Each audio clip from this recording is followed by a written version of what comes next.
Hello viewers, welcome to my channel Storyverse 101. Everyone enjoy the story nicely. Let's get started. I thought she was smarter, but... Good. My voice remained calm. Brenda raised her voice. Good. Did you hear what I said? Yes, dear. You have a date with a man this Friday, and you don't mind? Her surprise was impossible to miss. Of course, I mind, but what choice do I have? As you've noticed, I don't control you, you're your own person. Your voice and expression tell me that you're determined to see this through, so what choice do I have? I'll be back. Don't let your fragile male ego get in your way.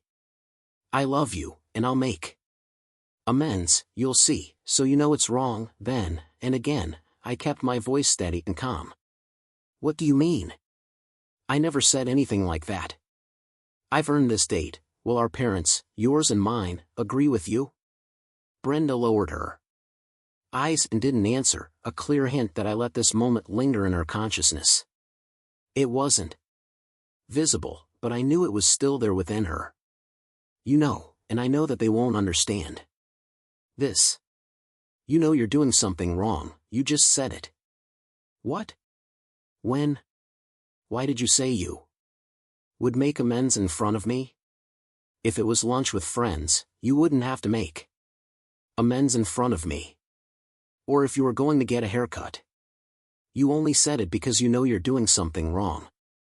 And you know it makes you a bad person. Uncertainty crept into her voice. But you said I could do it. No. I never said that and I never will. All I admitted was that I can't stop you. I absolutely do not approve of it in any way. I would like you to stay with me or go on a date with me. We can go to the same restaurant and then to the same dance club. But it's not about the food or the dancing, is it? It's about the company you prefer. And that company is not me. You want to hear his name, am I right? Again, she lowered her head and there was silence. By the way, what's his name? It doesn't matter. Let's assume that. I'm not going to argue about that. Whether you like the name Mr. Dickhead doesn't matter. Just know this. I don't want you to go out with Mr. Dickhead and your date with him on Friday will have consequences. What consequences? You're not just beautiful, you're also intelligent. I constantly tell you these two things.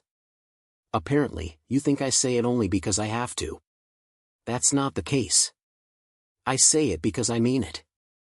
I'm giving you, an intelligent woman, the responsibility of dealing with the consequences of your Friday date with Mr. Dickhead. You're bluffing. You love me. You always give me what I want. Well, I want this and, as I've already said, I'll be back and we'll love each other and rebuild together. I can't stop you from doing stupid things, but you've been warned. You're on your own. I stood up, grabbed my keys, and left before she could say anything else. The temperature in the apartment had been relatively cool all week. On Thursday evening, I packed my things and moved into the guest room. What are you doing, Rick?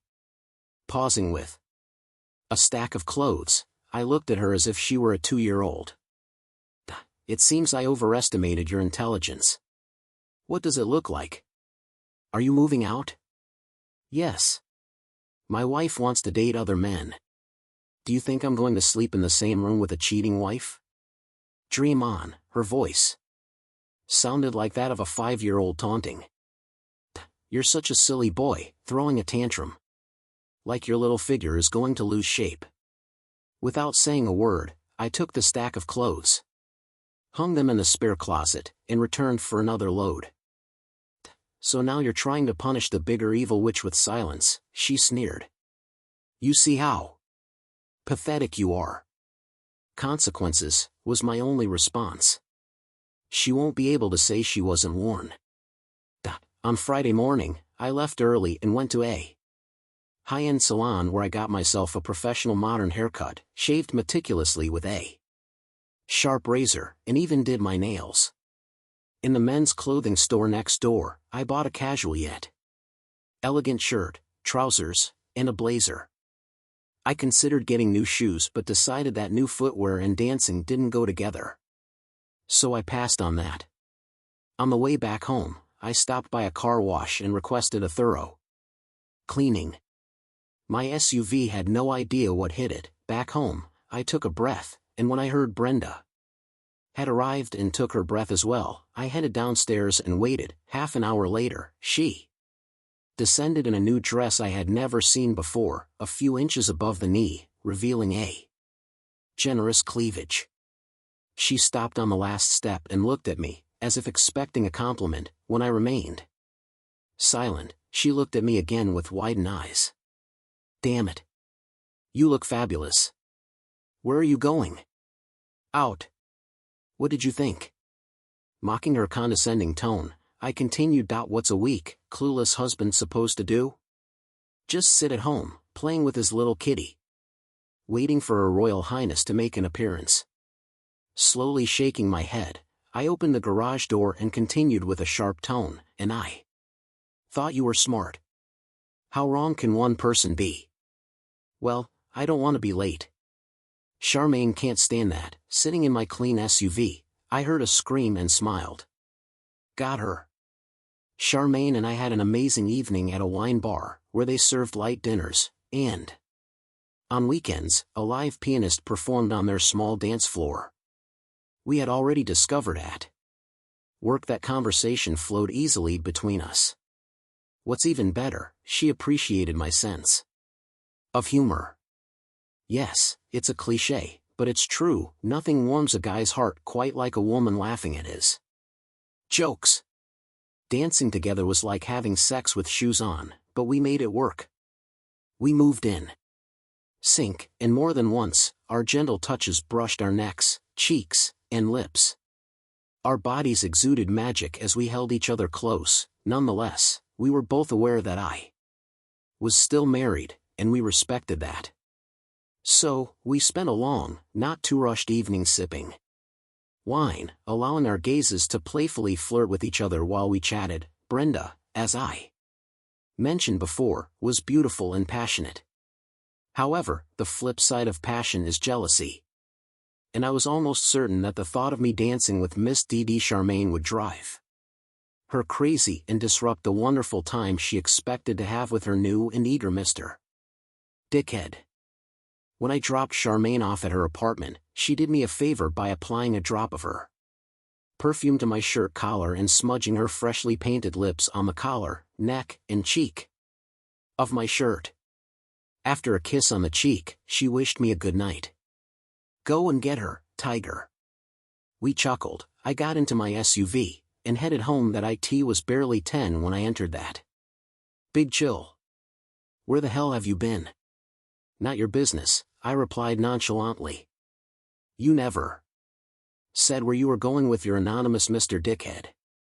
I would have asked you if he used condoms, but I no longer care, considering that you will rot from the inside out because I will never touch your wretched, cheating body again. So, it doesn't matter to me where you went or what you did. I had a fantastic time, and I'm very grateful to you for that. What's this gratitude for? Don't you understand? If that ridiculous idea to break up our marriage hadn't crossed your mind, I would never have had the chance to get to know Charmaine better. What a woman. Hot, very hot. So, thank you, my dear." "Damn it." Brenda screamed at the top of her lungs, making me wonder if the neighbors would call the police. "You know I hate this game." "Well, how do you think? Why was she the first person I called?" Stunned, she stared at me. What? What did you say?" And again, it seems I overestimated your intelligence. Take a second, it's not rocket science. You're trying to reject me and push me into this nonsense, dressing up for some anonymous jerk, wearing clothes you've never worn for me. And you're surprised when I follow your example. You've redefined the terms of our marriage. Despite my objections, and I just did the same thing you did. The only difference is that I was honest enough to tell you who I went with. For some strange reason, you're too embarrassed to name your partners. So, Miss Very Smart, what's your problem? Brenda's sails deflated before my eyes, and 2 tears rolled down her cheeks. Without giving her a chance to catch her breath, I continued. So, let me guess, Kevin South didn't get your kitty tonight as he hoped. Another scream, this time filled with pomposity, filled the air, accompanied by hands covering the mouth. How did you find out? In the tone of a game show host, I sang, and once again, the inadequacy of your mind is fully on display. Just think for a moment. You work in an office with at least 10 other women. Kevin is the biggest pussy enthusiast anyone's ever seen. Everyone there knows who's sleeping with whom, and they talk about it. You used to do it too. So, did you even for a second think you'd be an exception? For over a month now, several of your so-called friends have been telling me how you not only fell for Kevin's bullshit, but started looking for it, as one of your colleagues put it. Who knows? Maybe he dumped her for you, there's no fury in hell and all that. According to the gossip, tonight he was planning to make you his. He even had a room at the Marriott. Apparently, he spends the first night at the Marriott. After that, it's Motel 6 or a woman's house. Didn't you know this? Her big eyes told me she was shocked to be portrayed as ignorant, gullible, and such an easy catch. She burst into tears. Oh, Rick. I'm sorry. You're right, I'm such a fool. How can you put up with being married to such a dumb bitch like me? Oh, Brenda, good news, I don't have to continue this. I don't need to stay married to your dumb, stinking ass. You'll be serviced tomorrow after breakfast. We rented this house, and we have 3 more months, so you can extend the lease. Or use this time to find what you like better. Where will you go? She asked in a quiet voice. Charmaine said I could stay with her until I figure something out. She has a second bedroom she uses as an office. As soon as I file, she said we can discuss the terms. When I told her I'm filing tomorrow, she outlined these conditions. Good ones. Can't wait to look into them further.